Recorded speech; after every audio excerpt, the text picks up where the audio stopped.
నిర్బ్రువతి శృతిరేకైకస్య దేవతాత్మనో యుగపతి అనేక రూపతాన్ దర్శయది. ఈ విధంగా దేవతలు ఎంతమంది అడిగినప్పుడు ఒక్కొక్కటి చెప్పి మొట్టమొదటి ఇంత సంఖ్య అని చెప్పి ఒకటి తగ్గిస్తూ ఒకే దేవత దగ్గరికి వచ్చింది. అందువల్ల శృతి ఏం చెప్తుంది అంటే ఒకే దేవత అనేక రూపాలు ధరించే అవకాశం ఉంటుంది అని చూపిస్తుంది. తథా త్రయస్త్రింశతోపి షడాద్యంతర్భావ క్రమేణ కథమ ఏకో దేవ ఇది.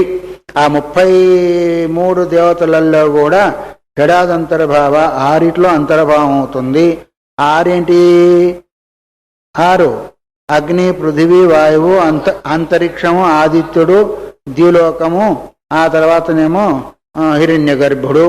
ఈ 6 కూడా హిరణ్య గర్భుల్లో లయమైపోతుంది. ఎందుకంటే హిరణ్య గర్భు నుంచి కదా సృష్టి వచ్చేసింది. సృష్టి వచ్చింది ఎక్కడి నుంచి? తస్మాద్వా తస్మాదాత్మనాకాశ సంభూత తపస్తోత్త సృజత, తపస్సు చేసి సృష్టి చేశాడు అంటే నేనే అన్ని రూపాలు కావాలని ఉద్దేశించేత ఆ విధంగా మనకు అక్కడక్కడ కనిపిస్తూ ఉంటుంది. మరి కథమో ఏకో దేవ ఇది ప్రాణ ఇది. ఈ అన్నిట్లో మళ్ళీ ఎవరయ్యా ఒక్కడు గొప్పవాళ్ళంటే ప్రాణము. ప్రాణం అంటే ప్రాణవాయువు కాదు. ప్రాణైక రూపతాం దేవానాం దర్శయంతి తస్యైవ ఏకస్య ప్రాణస్య యుగపత అనేక రూపతాం దర్శతి. ప్రాణ రూపంలో ఉన్న అంటే ముఖ్య రూపంలో ఉన్న దేవత ఎవరు అంటే హిరణ్య గర్భుడు. ఆ ఒక దేవుడే ఇన్ని రూపాలుగా ధరిస్తున్నాడు అనే విషయాన్ని మనకు చెప్తూ ఉంది. ఏది చెప్పింది? ఇది శృతి చెప్పింది. ఇంకా స్మృతి కూడా చెప్తున్నారు. తథాచ స్మృతి ఆత్మానమో వై శరీరాన బహూని భరతర్షభ యోగి కుర్యాత్ బలం ప్రాప్య తైశ్చ సర్వైర్మహీం చరేతు. భరతర్షభ ఆత్మనో వై శరీరాన్ని బహుని, తనకు తాను ఎన్నో శరీరాలను సృష్టి చేసుకుంటాడు. ఎవరు? యోగి కుర్యాద్ బలం ప్రాప్య. యోగి అయిన వాడు సమర్థవంతమైన బలాన్ని పొంది అనేకమైన శరీరాలను చేసుకుంటాడు. ఒక కథ విన్నారు కదా మీరు. వాడు యముడు వస్తే అనేక రూపాలు చేసుకున్నట్టయితే ఆ మధ్యలో ఉన్నాడు యోగి పట్టుకుపోయేదానికి వచ్చాడని. విన్నారా లేదా? విన్నారు, మర్చిపోయారులే. ఓ యోగి ఏం చేశాడంటే ప్రయాణ కాలం వచ్చేసింది. తనకు మాదిరిగానే ఒక 10-12 శరీరాలు తయారు చేశాడు. ఆ మధ్యలో ఉన్నాడు. ఈ లోపల యమధర్మరాజు వచ్చాడు పట్టుకుపోయేదానికి. వరెవరు నేను తీసుకుపోయేది ఒక్కన్నా ఇంతమందినా? ఒక్కనే. మరి ఇంతమంది కనిపిస్తున్నారు. ఎవడు అసలైన వాడు, ఎవడు నకిలీవాడు? చేయరాని పని చేస్తే నాకు కూడా శిక్ష పడుతుంది. అసలైన వాడిని తీసుకుపోవాలా? ఆయన యోగి కంటే గొప్ప బుద్ధిమంతుడు కదా. యమధర్మరాజు అంటే అంత తేలిక వదిలిపెడతాడా? అయ్యా యోగి గారు, అంతా బాగానే ఉంది కానీ నువ్వు చేసిన పనిలో కొంచెం తప్పు ఉంది అన్నాడు. ఏం తప్పవా చెప్ప? ఏం తప్పయ్యా అంటే నువ్వు మాట్లాడమే తప్పయ్యా, రా పోదాం రమ్మన్నాడు. నువ్వు మాట్లాడమే తప్పు, పోదాం రమ్మన్నాడు. అంటే అక్కడ అహంకారం పనిచేసిందా లేదా? అందువల్ల ఆ యోగి అనేక రూపాలను ఎట్లాగైతే చేసుకోగలిగాడో అట్లాగే ప్రతి యోగి కూడా, యోగి అంటే ఊరికి ముక్కు పట్టుకొని ఉంటే యోగిని కాదు, యోగాభ్యాస బలం చేత పరిపక్వ స్థితిని ఎవరైతే పొందారు. అందుకొరకే అన్నాడు యోగి కుర్యాద్ బలం ప్రాప్య అన్నాడు. యోగనిష్టమైన బలాన్ని పొంది అనేక శరీరాలను తీసుకొని మహీం చర్యతో పృథివీ అందు చరిస్తా అంట. ఒకే శరీరంలో ఇక్కడ ఉంటాడు, ఇంకో శరీరం తీసుకుని అక్కడ ఉంటాడు, ఇక్కడ కుక్క శరీరం తీసుకుంటాడు, అక్కడ నక్క శరీరం తీసుకుంటాడు, అక్కడ మనిషి శరీరం తీసుకుంటాడు, ఇంకో శరీరం తీసుకుంటాడు. ఎక్కడ ఏది అనుభవించాలనుకుంటే అక్కడ అది అనుభవిస్తాడంట. ముందు చెప్తా ఉన్నాడు. ఏంటిది? ప్రాప్నుయాద్ విషయాన్ కైశ్చిత్ ఉగ్రం తపశ్చర్యేతు. అలాంటి శరీరం ముందు ఇస్తాడు. ఒక దగ్గరనేమో విషయాన్ని అనుభవిస్తుంటాడు, ఒక దగ్గరనేమో ఘోరమైన తపస్సును చేస్తూ ఉంటాడు. శరీరాలు వేరువేరుగా తీసుకున్నాడు కదా. ఒక శరీరంతోనేమో ఉగ్ర తపస్సు చేస్తూ ఉంటాడు, ఒక శరీరంతోనేమో ఏమైనా కోరికలు ఉన్నాయో అవన్నీ అనుభవిస్తూ ఉంటాడు. ఇప్పుడు సాధ్యమైందా లేదా? దయచేసి సాధ్యమైంది. ఇది యోగ బలం చేత ఇది సాధ్యమైంది. కైశ్చిత్ ఉగ్రం తపశ్చర్యతో సంక్షిపేచ్ఛ పునఃస్థాని. మళ్ళీ అన్ని పోగొట్టేసి ఏం చేస్తాడు? అన్ని సంక్షేపం చేసుకొని ఒకటో రెండో ఉంచుకుంటాడు, లేదా అసలు ఒకటైనా ఉంచుకుంటాడు. సూర్యో రశ్మి ఘనానివా, ఎట్లాగైతే సూర్యుడు తన యొక్క ప్రకాశాన్ని బయటికి వెదజిల్లి మళ్ళీ చివరికి ఎట్లాగైతే తన యందు తీసుకుంటుంటాడో అట్లాగే యోగి అయిన వాడు కూడా అనేక శరీరాలు ధరించి ఒక శరీరంతో తపస్సు చేస్తాడు, ఒక శరీరంతో భోగం అనిపిస్తాడు, ఇంకా చేసి చిట్టి చివరికి చిన్నపిల్లవాళ్ళు ఎట్లయితే బొమ్మరిల్లు ఆట ఆడుకుని మొత్తం అంతా మూలగా మట్టి కొట్టిపోయినట్టుగా అన్ని సంవరం చేసుకుని ఒక్కడే ఉంటాడు. ఇత్యేవం జాతీయక ప్రాప్త అనిమాదైశ్వర్యానం యోగినామపి యుగవదనేక శరీర యోగం దర్శయతి. ఈ రకంగా అనిమాది అష్టసిద్ధులు పొందిన యోగులకు ఇలాంటి శరీరాలు తీసుకునే అవకాశం ఉంది అని మనకు శృతి చూపిస్తుందా లేదా? చూపిస్తుంది. కాబట్టి అలాంటి మరి యోగులకే ఆ విధంగా సంభవమైనప్పుడు కిము వక్తవ్యం ఆజన్మ సిద్ధానాం దేవానాం, వీళ్ళేమో యోగం చేసి బలాన్ని సంపాదించారు. మరి దేవతలేమో ఆజన్మ సిద్ధులు, వాళ్ళు జన్మతోనే వాళ్ళకు సిద్ధులై ఉన్నారు. జన్మతోనే ఎట్లా సిద్ధులయ్యారు? జన్మతోనే ఎట్లా సిద్ధులయ్యారు వాళ్ళు? వాళ్ళు పుణ్యకర్మలు చేస్తే కదా దేవతలయ్యారు. పుణ్యకర్మలు చేసిన పుణ్యం యొక్క బలం ఏదైతే ఉందో పుట్టుకతోనే సిద్ధత్వం వస్తుందా వేరొస్తుందా? ఇక్కడ కర్మని బట్టి కదా వస్తుంది. వాళ్ళు పుట్టి మళ్ళీ తపస్సు చేసి సిద్ధి పొందవలసిన అవసరము లేదు. అందుకొరకే వాళ్ళు ఏది కావాలంటే ఏ రూపాన్ని కావాలంటే ఆ రూపాన్ని పొందుతూ ఉంటారు. ఎక్కడ వెళ్ళాలనుకుంటే ఎక్కడ వెళ్తూ ఉంటారు, ఆకాశ గమనం చేస్తారు. ఇవన్నీ మనం వింటున్నాం లేదా? మహాభారత పురాణంలో సినిమాల్లో కూడా చూస్తున్నాడు, లేదా టీవీలో కూడా చేస్తున్నాడు. ఆకాశ గమనం చేసేది, ఎక్కడికంటే అక్కడికి వెళ్ళేది, అనుకున్న దగ్గరికి వెళ్ళేది, ఒక్కసారి స్మరణ చేయగానే ఎవరో వచ్చేది, ఇవన్నీ మనకి. అది అంటే అర్థం ఏమి? వాళ్ళ పుణ్య యొక్క సిద్ధి అక్కడ. ఇక్కడ యోగులకు యోగ సిద్ధి, అక్కడేమో వాళ్ళకు జన్మసిద్ధి. ఏంటిది అంటే పుణ్యసిద్ధి. మరి నానాతంటాలెవడి యోగం సంపాదించిన వాళ్ళు అనేక రూపాలు పొందినప్పుడు జన్మతో సిద్ధులైన వాళ్ళు అనేక రూపాలు పొందకుండా ఉంటారా? దేవతలు పొందుతారు.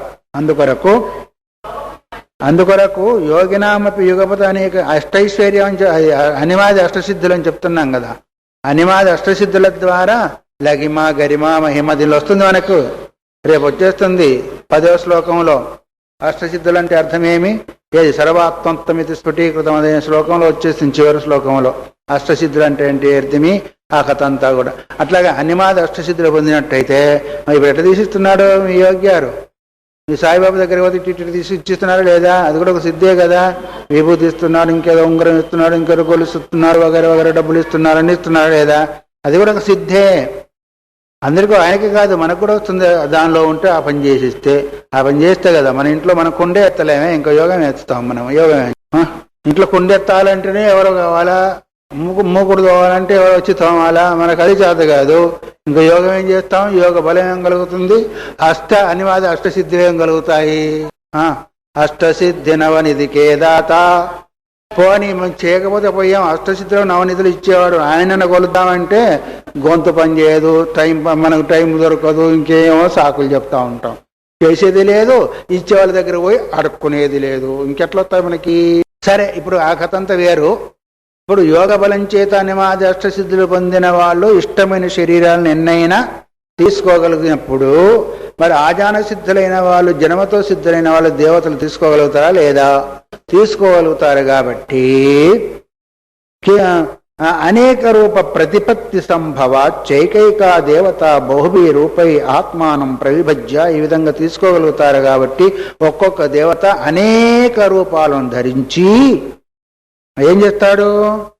బహుశు యాగేషు యుగపత అంగభావం గచ్చితి. అనేక యాగాల్లో ఒక్కొక్క యాగంలో మీ మాదిరి ఒక దగ్గర ఉంటే ఇంకో దగ్గర లేనట్టు కాదు కదా. అనేక రూపాలు ధరిస్తాడు. ఎక్కడెవరు పిలిస్తే ఇంద్రాస్వామి అంటే అక్కడ పోతాడు, ఇంద్రాస్వామి అంటే ఇక్కడ పోతాడు, సోమాస్వామి అంటే ఎక్కడ కూడా దేవతలకు సిద్ధులు ఉన్నాయి అనేక రూపాలు ధరించి. మరి లేకపోతే మరి ఎంతమంది ఆ యజ్ఞం చేస్తారో ఆ ఫలం ఇవ్వాలంటే మరి వాళ్ళు అక్కడ ఉండాలా వద్దా? ఎందుకంటే వాళ్ళని పిలిచినప్పుడు పోవాలి. అది పిలిచినప్పుడు కదా వాళ్ళ అది ఆ యజ్ఞ భాగం వాళ్ళకి పోతుంది. ఆ యజ్ఞ భాగాన్ని వాళ్ళు స్వీకరిస్తారు. స్వీకరించి ఆ కర్తకు ఏ ఫలం ఇవ్వాలో వాళ్ళందరూ కలిసి సమకూరుస్తూ ఉంటారు. మీరు ఒకే శరీరం ధరించినట్టయితే యజ్ఞాంగ భాగం ఎట్లా అవుతారు? కారు. అందుకొరకే అనేక రూపాలు ధరించి ఒకేసారి అనేక యాగాల దగ్గర కర్మల దగ్గర వెళ్ళి ఆ యజ్ఞానికి అంగభాగమై ఉంటారు. పరైష్ట నా దృశ్యతే అంతర్ధానాది క్రియాయోగాది ఇది ఉపపద్యతే. మరి మిగతా వాళ్ళు మాత్రం వాళ్ళని చూడలేరు. వాళ్ళందరిని చూస్తారు కానీ పరైశ్చన దృశ్యతే, వాళ్ళు మాత్రం ఎవరికి కనిపించరు. కనిపించకుండానే వాళ్ళు అన్ని పనులు కూడా అంతర్ధానాది క్రియాయోగా, అంతర్ధాన క్రియా కనిపించండి అంతర్ధానం అయ్యారంటారు కదా. ఏంటిది మీ సినిమాలో ప్రత్యక్షమైన టిక్ అని శబ్దం అయితే అట్లా బొమ్మ పోతుంది కదా, అదే వాళ్ళ అంతర్ధానం అయ్యేప్పుడు కిక్ అనే ఒక శబ్దం వస్తుంది. అంటే దాని అంతర్ధానం అంటే అర్థమేమి? కనిపించకుండా పోవడము. అందువల్ల కనిపించినట్టే కనిపించాడు, ప్రత్యక్షమయ్యాడు, మళ్ళీ పోవాలంటే వీళ్ళకు కూడా అంతర్ధానం అంటే బయటికి కనిపించకుండా ఉండడం. ఎందుకు? వాళ్ళం దేవతలు. దేవతలా కాదా? దేవతలైన వాళ్ళు చర్మచక్షులకు వాళ్ళందరూ దేవతకు మూడు విశేషణాలు ఉంటాయి. ఒకడేమో కంటి రెప్ప వాలదు, రెండవది భూమి మీద కాళ్ళు అనవు, మూడవది ఏంటిది? మూడవది వాళ్ళకి నీడబడదు. మనకు మాదిరిగా నీడ వాళ్ళకి పడదు. ఇవి విశేషణాలు. అటువంటి అప్పుడు నీకెట్లా కనిపిస్తారు? ఊరికే నానా తంటలు పడి ఆ పాపం పోతుందానికి ఇప్పుడు యజ్ఞం చేశావు, అంత మాత్రం చేతి పుణ్యం వచ్చిందా? కనిపిస్తారా? కనిపించరు. మరి ఎప్పుడు కనిపిస్తుంది? అందుకొరకే కదా భగవంతుడు నాహం వేదైన తన దానైన సేజ్య చెక్క ఏవం విదో ద్రష్టు. యజ్ఞాల చేత కానీ, దానాల చేత కానీ, దాని చేత కానీ, దేని చేత కానీ ఈ రూపాన్ని చూడలేరు. భక్త్యా త్వన్యాశక్య అహమేవం విదో, అనన్య భక్తి చేత మాత్రమే కనిపిస్తా అన్నారు. యజ్ఞాల చేత కానీ, యాగాల చేత కానీ, ఇంకో దాంతో కనిపించను, అనన్య భక్తి చేతనే కనిపిస్తా అన్నాడు. అందువల్ల ఎవరెవరు ఏ రూపాన్ని తన మనసు యందు ఉంచుకొని ఆయనను ఆరాధన చేస్తూ ఉంటారో ఆ రూపంలో దర్శనమిస్తా అన్నారు. అటువంటప్పుడు మరి ప్రహ్లాదుడు, ధ్రువుడు వగైరంతా కూడా ఆ రూపాలను సాధించారా లేదా? అందువల్ల మరి అట్లాగే ఈ దేవతలకు కూడా పుణ్యశక్తి ఉంది కాబట్టి పుణ్యశక్తి బలం చేత అనేకమైన శరీరాలను ధరించి అక్కడ యజ్ఞాంగ భాగమై ఆ యజ్ఞాన్ని అక్కడ హవిస్సును గ్రహిస్తారు. అంతేకాకుండా అంతర్ధానమై ఉంటారు, ఎదుటి వాళ్లకు కనిపించరు అనే విషయాన్ని గుర్తు చేశాడు. ఇప్పుడు వాళ్ళకు అలా ఎందుకు వచ్చింది అంటే, ఇప్పుడు మనకంటే కూడా ఒక స్టేజ్ వాళ్ళది ఎక్కువ కదా. ఒక స్టేజ్ ఉంది, పెద్ద స్టేజ్ వాళ్ళది. ఒక స్టేజ్ ఉన్న వాళ్ళు ఇంకో స్టేజీకి కనిపిస్తారా? అబ్బా వాడు పెద్దవాడయ్యా, మేము ఎక్కడ కనిపిస్తాం ఆయనకు అంటామా లేదా? మాట వరుసల్లో ఈ భూలోకంలోనే వాడు పెద్దవాడయ్యా, మేము ఎక్కడ కనిపిస్తాము అని అన్నప్పుడు ఇంకా దేవతలు ఇంకా మనకు వాళ్ళకంటే కూడా చాలా ఎంతో పెద్దవాళ్ళు కదా. ఎంతో పెద్దవాళ్ళు అంటే నువ్వు చేయని కర్మలన్నీ కూడా చేసి, పుణ్యకర్మలు చేసి రకరకాల తంటాలవాడి పుణ్యం సంపాదించి దేవతలయ్యారు. దేవతలైన కారణం చేత వాళ్ళ యొక్క స్థితిగతులు వేరు, వీళ్ళ యొక్క స్థితిగతులు వేరు. ఒక మాట మనం చెప్పుకోవాలనుకుంటే, సామాన్యమైన వ్యక్తులు మన దగ్గర వచ్చి ఉంటారా? మనం వచ్చారనుకోండి, మనం వాళ్ళని పలకరిస్తామా? పలకరించం. ఎందుకంటే మన పద్ధతులు వేరు, వాళ్ళ పద్ధతులుగా వేరేగా ఉన్నాయి. సరే, మనలాంటి వాళ్ళు పెద్ద పెద్ద ఋషులు మహర్షుల దగ్గర పోయారనుకోండి, మన సంగతి ఏంటిది? మన సంగతి అంటే ఏమో వచ్చారు అంటే వాళ్ళు అట్ట ఇట్ట చూస్తూ ఉంటారు, ఈయన పలికేయట్లేదని మనం వెళ్ళిపోతూ ఉంటాం. మరి ఇక్కడ ఇట్లున్నప్పుడు ఇంకా దేవతలకు ఇంకా అంతకంటే ఎక్కువ పుణ్యం ఉంటుందిగా. అటువంటిప్పుడు వాళ్ళు మనల్ని ఎందుకు ఆదరిస్తారు? ఆదరించరని కాదు, ఆదరణ భావం పొందేంత పుణ్యం నీ దగ్గర ఉండాలి, ఆ కర్మ చేసి ఉండాలి. అందుకొరకు వాళ్ళు ఆజాన సిద్ధులు అంటే జన్మసిద్ధులు కాబట్టి వాళ్ళకు అనేక రూపాలు ధరించి ఒకేసారి అనేక యజ్ఞాంగాలయ్యే అవకాశం ఉంటుంది కాబట్టి ఇక్కడ దోషం ఉండేదాన్ని నిరూపణ చేసినారు. తర్వాత అనేక ప్రతిపత్తి దర్శనాదిత్య అస్య అపర వ్యాఖ్య. అనేక దర్శనాత్ అని అంటే అనేక రూపాలను మనం చూసినందువల్ల అది సంభవం అవుతుంది అని ఇంతవరకు వ్యాఖ్యానం చేశారు కదా. ఆ శబ్దాన్ని ఇంకో రకంగా మళ్ళీ వ్యాఖ్యానం చేస్తున్నారు. ఏంటది? విగ్రహవతామపి కర్మాంగ భావ చోదనా స్వనేక ప్రతిపత్తిర్దృశ్యతే. విగ్రహం అంటే శరీరం కలిగిన వాళ్ళు కూడా కర్మాంగ భాగమై చోదనాసు అనేక ప్రతిపత్తి. చోదన అంటే వేదాల్లో అనేక ప్రతిపత్తి అంటే అనేక రూపాలుగా ధరించడము లేదా అనేక జ్ఞానాన్ని పొందడము, ఇదంతా కూడా మనకు కనిపిస్తూ ఉంది. ఎలా కనిపిస్తుంది? క్వచిత్ ఏకోపి విగ్రహవాన్ అనేకత్వ యుగపద్ అంగభావం నగచ్చతి. ఒక్కొక్క దగ్గర ఒక్కడే అయినప్పటికీ లోకములో ఒక్కడే అనేక యజ్ఞ భాగాలు అయ్యేదానికి కనిపించదు మనకి. ఓ బ్రాహ్మణుడు ఉన్నాడనుకోండి, అతన్ని పిలిస్తే ఒకేసారి అనేక చోట్ల పోతాడా? మా ఇంట్లో పెళ్ళింది, మా ఇంట్లో పెళ్ళింది, మా ఇంట్లో పెళ్ళింది రమ్మంటే ఎంతమంది ఇంట్లోకి పోతాడు? ఒక దగ్గరికి పోతాడు కదా. ఇక్కడ ఏమంటే క్వచిత్ యజ్ఞభాగో నభవతి యథా బౌభిర్భోజయద్భి అనేకో బ్రాహ్మణో యుగపద్ భోజ్యతే. బౌభిర్భోజయత్ అనేకో బ్రాహ్మణో, ఎంతో మంది భోజనాలు పెడుతూ ఉన్నారు పాపము.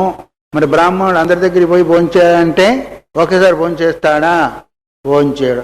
అంటే ఒక్కొక్క దగ్గర ఒకేసారి మరి అందరి దగ్గరికి వెళ్ళి భాగం తీసుకునేదానికి అవకాశం లేదు అనే దాని కొరకు ఉపమానం చేయించాడు. ఒక్కొక్క దగ్గరనో అది సంభవం, ఒక్కొక్క దగ్గర క్వచిచ్చ ఏకోపి విగ్రహవాన్ అనేకత్ర యుగపద్ అంగభావం గచ్చేది. ఒక్కొక్క దగ్గరనేమో విగ్రహవంతుడైన వాడు అనేక కర్మలకు అంగభావం కూడా అవుతుంది. ఎట్లా అంటే గచ్చతి యథా బౌభిర్ నమస్కుర్వానైకో బ్రాహ్మణో యుగపన్ నమస్క్రియతే. ఒకడే కూర్చున్నాడు, 50 మంది వచ్చి నమస్కారం చేశాడు. ఒకసారి వాళ్ళు నమస్కారం చేస్తే ఆ 50 మందికి ఒక్కడే అంగభాగం అయ్యాడు లేదా? అదే అడుగుతారు. 10 మంది భోజనం పెడితే ఒకేసారి ఒక దగ్గర భోజనం చేయలేడు, అంగభావం కాలేకపోయాడు. 50 మంది వచ్చి ఒకేసారి నమస్కారం చేశాడు అనుకోండి, అక్కడ ఎందుకు మీ అందరి కలిసి ఒకేసారి గబుక్కుని నమస్కారం చేశాడు అనుకోండి, మీ అందరికి అంగభాగం అయ్యానే లేదా? అందరికి సమానంగా ఉన్నాడా లేదా? అంటే విగ్రహం కలిగిన వాడు ఒక్కొక్క దగ్గరనేమో అనేక కర్మలకు అంగభావం కాడు, ఒక్కొక్క దగ్గరనేమో అంగభాగం అవుతాడు అనేదానికి ఇది ఉపమానం చెప్పాడు. ఎక్కడ భోజనాల దగ్గరనేమో అంగభాగం కాదు, నమస్కారాది క్రియల దగ్గరనేమో అనేక మంది, అంటే ఒక్కొక్క సభలోనే 1000 మంది ఉంటారు కదా.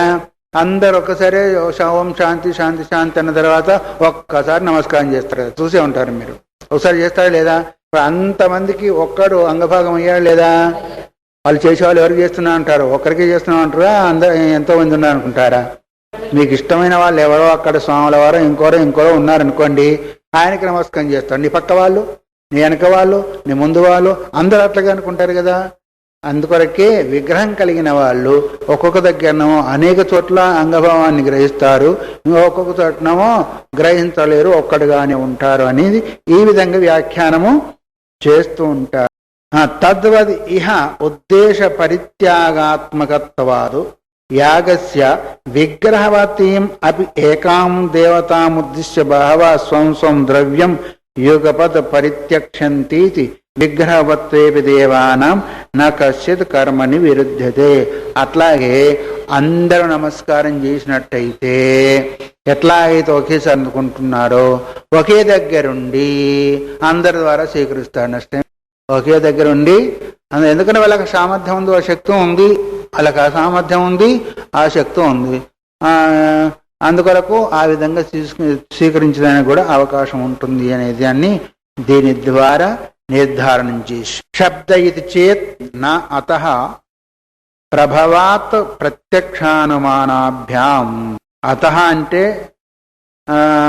శబ్ద ఇది చేత్ శబ్దము ద్వారానే వాళ్ళు ప్రతిపాదింపబడుతున్నారు. అంటే ఏంటిది? ప్రభవాత్ ప్రత్యక్ష అనుమానాభ్యాం. అనుమానం అంటే శృతి, ప్రత్యక్షం అంటే శృతి. ఆ శృతి ద్వారా అతః అంటే ఆ శబ్దం ద్వారానే వాళ్ళు గ్రహింపబడతారు అని ఈ విధంగా శబ్ద ఇది చేత్ శబ్దం ద్వారా, శబ్దము మాత్రమే అక్కడ ప్రయోగం అవుతుంది, వాళ్ళు గ్రహించేదానికి అవకాశం లేదు. అంటే ప్రభావం చేత ప్రత్యక్షం అంటే ఇక్కడ శృతి, తర్వాత అనుమానం అంటే స్మృతి, వీటి ద్వారా సమన్వయం చేయబడుతుంది అనే దాన్ని గుర్తు చేసి మానామ విగ్రహవత్తే దేవాదీనాం అభ్యుపగమ్యమానే కర్మాని కశ్చిత్ విరోధ. సరే, నువ్వు అన్నట్టుగానే విగ్రహం కలిగిన దేవతలకంతా కూడా అభ్యుపగమ్యమానే కర్మని కశ్చిత్ విరోధ ప్రసంజి. నువ్వు చెప్పినట్టుగా దేవతలకంతా కూడా మరి విగ్రహం ఉంది అంటున్నారు కదా, అనేక సార్లు ఒకసారి ఒకే దగ్గరికి వెళ్ళలేరు అని అనేదాన్ని నువ్వు ఎట్లా ఇది చెప్పావో అక్కడ విరోధమేమి ప్రసంజి అంటే కలగదు. ఎందుకు? శబ్దేతు విరోధ ప్రసజ్యేత కథం. శబ్దం యందు విరోధం కలుగుతుంది. ఏ శబ్దాన్ని అయితే వాళ్ళు ప్రయోగిస్తున్నారో ఆ శబ్దానికి అర్థము, ఆ శబ్దార్థానికి వీళ్ళు చేసే క్రియకు రెండు సమన్వయం కావాలి. ఆ విధంగా అయ్యేదానికి అవకాశము లేదు. కాబట్టి మరి నీవు చెప్పిన సమాధానం ఏమో ఇక్కడ సమంజసంగా లేదు అని పూర్వపక్షి మళ్ళీ ప్రశ్న వేస్తున్నాడు. కథం, ఎలా కాదంటావా? ఔత్పత్తికం హి శబ్దస్యార్థేన సంబంధం ఆశ్రిత్య అనపేక్షత్వాదిదేవస్య ప్రామాణ్యం స్థాపితం. ఔత్పత్తికం హి శబ్దార్థేన, శబ్దం యొక్క అర్థం ఏంటిది? ఉత్పన్నమవుతుంది. దేని ద్వారా ఉత్పన్నమవుతుంది? అక్షర సమామ్నాయం ద్వారా ఉత్పన్నమవుతుంది. శబ్దం అంటే ఏంటిది? అక్షర సమామ్నాయము. ఆ అక్షర సమామ్నాయం నుంచి అర్థము, దాని యొక్క అర్థము ఉత్పన్నమవుతుంది. శబ్దం యొక్క సంబంధం ఆశ్రిత్య, దాని యొక్క సంబంధాన్ని ఆధారంగా చేసుకొని శబ్దం ద్వారా ఉత్పన్నమైన అర్థము, ఆ అర్థం యొక్క సంబంధాన్ని ఆధారంగా చేసుకొని అనపేక్షత్వాదితి వేదస్య ప్రామాణ్యం స్థాపితం. అనపేక్షస్య, అపేక్షం లేకుండానే, అక్కడ ఆస్కారం లేకుండానే, దాని యొక్క దృష్టి అందు దాన్ని ఎంచుకోకుండానే వేదస్య ప్రామాణ్యం స్థాపితం. వేదం యొక్క ప్రామాణ్యం, వేదం ప్రమాణము, శబ్ద ప్రమాణము. శబ్దం అంటే ఏంటిది? వేదము. వేద ప్రమాణం అని స్థాపించబడింది. కానీ ఇప్పుడేమో ఇదానీంతో విగ్రహవతి దేవత అభ్యుపగమ్యమానం యద్యపి ఐశ్వర్యయోగాత్ యుగపత్ అనేక కర్మ సంబంధీని హవింషి భుంజీత తదాపి. పూర్వపక్షి ప్రశ్న వేసినప్పుడు సిద్ధాంతి ఏం చెప్పాడు? విగ్రహం కలిగిన దేవతలందరూ కూడా వాళ్లకు ఐశ్వర్యం అంటే ఈశ్వరత్వం ఉన్నందువల్ల, సిద్ధులు ఉన్నందువల్ల ఒకేసారి అనేక కర్మల యందు హవిస్సును గ్రహించారు అని చెప్పావు కదా. చెప్పావా లేదా అని చెప్పిన. అయినప్పటికీ తదాపి విగ్రహయోగాతు అస్మదాదివజ్జనన మరణవతి సేతి నిత్యస్య శబ్దస్య నిత్యేనార్థేన నిత్యే సంబంధే ప్రతీయమానే యద్ వైదికం శబ్దే ప్రామాణ్యం స్థితం తస్య విరోధ స్యాదితి చేత్. ఇక్కడ వరకు ప్రశ్న. నువ్వు వాళ్ళు ఒకేసారి అనుభవిస్తారని చెప్పావు కదా, అయినప్పటికీ విగ్రహయోగాది విగ్రహం ఉన్నందువల్లనే, విగ్రహం ఉన్నందువల్ల మనకు విగ్రహం ఉందా లేదా? ఏం విగ్రహం? ఈ శరీరం విగ్రహము. ఈ శరీరం వచ్చిందా లేదా? వచ్చిందా లేదా? వచ్చిన తర్వాత పోతుందనేది కూడా ఉంటుందా లేదా? అంటే వచ్చిందాన్ని జననం అన్నాం, పోయేదాన్ని మరణం అన్నాము. విగ్రహం కలిగిన ప్రతి వస్తువుకి జనన మరణాలు ఉంటాయి. ఇప్పుడు దేవతలకు కూడా ఏమన్నావు నువ్వు? విగ్రహం కలిగిన వారికి జనన మరణాలు ఉంటాయి. ఇప్పుడు దేవతలకు కూడా విగ్రహం ఉందన్నా కదా, వాళ్ళకు కూడా జనన మరణాలు ఉంటాయా ఉండవా? ఉంటే మరి వాళ్ళు యజ్ఞం చేసేదాన్ని ఎట్లా గ్రహిస్తారు? యజ్ఞం చేసేదానికి అంగభాగమై ఎలా గ్రహిస్తారు వాళ్ళు అని ప్రశ్న వేస్తున్నాడు పూర్వపక్షి. విగ్రహయోగా అస్మదాది జనన మరణవతి మనమాదిగానే జనన మరణాలు కలిగి ఉన్నందువల్ల నిత్యస్య శబ్దస్య నిత్యేనార్థేన నిత్యే సంబంధే. శబ్దానికి ఏంటిది? శబ్దం ఏంటిది? నిత్యం. దాని అర్థం కూడా నిత్యం. ఆ శబ్దానికి అర్థానికి సంబంధం కూడా నిత్యము. కాకరకాయ అన్నాం అనుకో, కాకరకాయ శబ్దమా? దాని అర్థం ఏంటిది? వస్తువు. ఆ వస్తువుకు ఈ శబ్దానికి సంబంధం నిత్యం ఉంటుందా లేదా? ఉంది. అయితే కాకరకాయ పోయినా ఆ శబ్దం ఉంటుందా పోతుందా? అది కూడా వండేస్తావు కదా, వంటతో పాటు కాకరకాయ కోసి వండుతావు కదా, వండినందువల్ల చచ్చిపోయింది అది కాకరకాయ. దాంతోపాటు కాకరకాయ శబ్దం అనేది కూడా చచ్చిపోయిందా? చచ్చిపోలా. అందుకొరకు విగ్రహాలు పోయినా ఆ విగ్రహానికి సంబంధించిన శబ్దం మాత్రము ఉంటుంది. మల్లయ్య పోతే మల్లయ్య అనే శబ్దం పోతుందా? పలా మల్లయ్య బాగుండేవాడు రా, నా మల్లయ్య శరీరం పోయిందా? ఉందా ఆ శబ్దము? ఆ శబ్దం ఉందా లేదా? శబ్దము. అందుకొరకు శబ్దము నిత్యము, శబ్దార్థం కూడా నిత్యము, ఆ రెండింటి యొక్క సంబంధం కూడా నిత్యము. వస్తువు పోతే పోవచ్చు కాదు, వస్తువు పోతే అందుకొరకే ఇక్కడ చెప్తున్నారు కదా, నిత్యేన అర్థేన నిత్యే సంబంధే ప్రతీయమానే యద్ వైదికే శబ్దే, ఏ శబ్దాలయందు వైదిక శబ్దాలయందు ప్రామాణ్యం స్థితం తస్య విరోధ స్యాది చేత్, మరి వాటికి విరోధం వస్తుంది. ఈ విధంగా చెప్పినట్టయితే అర్థం పోతుంది, శబ్దం మిగులుతుంది అని. అంటే న్యాయమప్యస్తి విరోధ, విరోధం అనేది వచ్చే అవకాశం లేదు. కస్మాత్, ఎందుకంటావా? అత ప్రభవాతో అత ఏవ హి వైదిక శబ్ద వైదికాశబ్దాదేవ దేవాదికం జగత్ ప్రభవతి. అత ప్రభవాతో అంటే ఆ శబ్దం నుంచే సమస్తము ఉద్భవించినందువల్ల, శబ్దం నుంచే సమస్తము ఉద్భవించినందువల్ల అత ఏవ వైదికా శబ్ద దేవాదికం జగత్ ప్రభవతి. ఆ వైదిక శబ్దాల నుంచే సమస్త జగత్తు కూడా ఎట్లా పుట్టింది? ఇప్పుడు చెప్తాడు. ఎందుకు అంటే ఇంతవరకేమో పూర్వపక్షం చేశాడు, సమాధానం చెప్పాడు.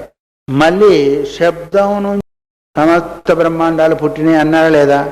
పుట్టిందంటే వాడి మనసులో తిక్కలేసింది. తిక్కలేసి మళ్ళీ ప్రశ్న వేస్తున్నాడు. లేదు, జగత్తు ఎవరి నుంచి పుడుతుందని చెప్పాను, మొదలు చెప్పావు కదా ఒకసారి ప్రారంభంలో. ఏం చెప్పావు? జన్మాద్యస్యత అన్నావా లేదా? జన్మ ఆది అస్య అత, జన్మ సృష్టి, ఆ తర్వాత స్థితి లయం అంతా కూడా పరమాత్మ నుంచి అవుతున్నాను అన్నావు కదా. మరి ఇప్పుడు ఎక్కడి నుంచి అవుతుందన్నావు? ఇప్పుడు ఎక్కడి నుంచి శబ్దం నుంచి అవుతున్నావు కదా. అది కరెక్టా ఇది కరెక్టా అడుగుతామా లేదా? మనమైతే ఇప్పుడు అడుగుతున్నాడు. వినండి. నను జన్మాద్యస్యత ఇత్యత్ర బ్రహ్మ ప్రభవత్వం అగతో అవధారితం. పూర్వములో 1:1:2 1వ అధ్యాయం 1వ పాదంలో 2వ సూత్రంలో ఏం చెప్పామంటే ఈ సమస్తం అంతా కూడా బ్రహ్మం నుంచే ఉత్పన్నమవుతుందని చెప్పావు లేదా? చెప్పావు. సరే, కథమిహ శబ్ద ప్రభావత్వం ఉచ్యతే. మళ్ళీ జగత్తు అంతా కూడా శబ్దం నుంచి పుడుతున్నా అంటే ఏంటిది? శబ్దం ఏంటిది? ఆకాశ గుణం, అవునా కాదా? ఆకాశం ఎక్కడి నుంచి పుట్టింది? తస్మాత్ ఆకాశ సంభూత అని శాస్త్రం చెప్తోంది. ఆకాశం ఎక్కడి నుంచి పుట్టింది? పర్వతం నుంచి పుట్టింది అన్నావు. మళ్ళీ జగత్ అంతా ఓడినాము శబ్దం నుంచి పుట్టింది అంటావేంటి అని పూర్వపక్షి ప్రశ్న వేస్తున్నాడు. అపిచ యది నామ వైదికాది శబ్దాదు అస్య ప్రభవో అభ్యుపగత కథమేతావతా విరోధ శబ్దే పరిహృత. ఈ విధంగా ఒకవేళ వైదిక శబ్దం నుంచి ఇదంతా కూడా ఉత్పన్నమైంది అంటామేమో అన్నట్టయితే దానికి వచ్చే విరోధము, శబ్దానికి వచ్చే విరోధాన్ని ఏ విధంగా పరిహారం చేస్తావు? కొన్నిటిని అసంభవమైన వాటిని మనం సంభవింపజేస్తే అక్కడ కొన్ని విరోధాలు వస్తూ ఉంటాయి. విరోధాలు వస్తే వాటిని పరిహారం చేయవలసి ఉంటుంది. మరి ఇక్కడ కూడా అదే విరోధం వస్తుంది కాబట్టి ఎలా పరిహారం చేయగలుగుతావు? ఎట్లాగంటావా? యావతా వసవో రుద్ర ఆదిత్య విశ్వే దేవ మరుత ఇత్యేతే అర్థా అనిత్యా ఏ ఉత్పత్తి మత్వాతు. ఎంతమంది దేవతలు ఉన్నారు? ఎవరు? వసువులు, అష్టవసులు అన్నగా, రుద్రులు, ఏకాదశ రుద్రులు, ఆదిత్యులు. ఎంతమంది ఆదిత్యులు? 12 మంది ద్వాదశాదిత్యులు. విశ్వే దేవత, మరుత్తు, వీళ్ళందరూ కూడా అనిత్యమా కాదా? అనిత్యం. ఎందుకు? ఉత్పత్తి మత్వాతు. వాళ్ళు కూడా పుట్టారు. ఇక్కడ పుట్టకపోతే అక్కడ పుట్టారు, ఇక్కడ చచ్చిపోయారు, అక్కడ పుట్టారు, మళ్ళీ అక్కడ చచ్చిపోతారు. క్షీణ్య పుణ్యే మర్త్యులోకం శాంతి. మరి వీళ్ళందరూ కూడా దేవతలే కదా, వీళ్ళందరూ కూడా విగ్రహం ఉంది కదా. మరి పుట్టినందువల్ల వాళ్ళందరూ పోతారా, ఉంటారా? నిత్యమా అనిత్యమా? అది తద్ అనిత్యత్వేచ తద్వాచనాం వైదికానాం వస్వాది శబ్దానాం అనిత్యత్వం ఖేన నివారితే. వాళ్ళందరూ కూడా అనిత్యమైనందువల్ల వసువులు, ఆదిత్యులు, రుద్రులు అనే శబ్దాలు ఉన్నాయా లేవా? అవి కూడా అనిత్యత్వము. అనిత్యత్వం అప్పుడు వైదిక శబ్దాలకు విరోధం వచ్చిందా లేదా? వచ్చినందువల్ల ఆ విరోధాన్ని ఎట్లాగా నీవు నివర్తింపజేస్తావు, ఎట్లాగా దానికి సమన్వయము చేయగలుగుతావు అని. ప్రసిద్ధం హి లోకే దేవదత్తస్య పుత్ర ఉత్పన్నే యజ్ఞదత్త ఇది తస్య నామ క్రేత ఇది. లోకంలో ప్రసిద్ధం ఏంటిది? మనిషి పుట్టగానే పేరు పుట్టి శబ్దం పుట్టింది కదా. ఏం పుట్టింది? 3వ నెలలోనో 3వ రోజులోనో పేరు పెడతారు, పెట్టారు కదా. యజ్ఞదత్తునికో కొడుకు పుడితే వాడు దేవదత్తులని పేరు పెట్టుకున్నాడు. ఇప్పుడు శరీరం పుట్టగానే శబ్దం కూడా పుట్టిందా లేదా? అప్పుడు శరీరం పోగానే ఆ పేరు కూడా పోయిందా లేదా? పోయింది. అది పుట్టింది, పోయింది, అంతే. పుట్టిందా లేదా? యజ్ఞదత్తుడు పుట్టగానే వాడికి పేరు శబ్దం పుట్టింది, పడిపోగానే దానికి కూడా పోతుంది అనేది వాళ్ళ ప్రశ్న.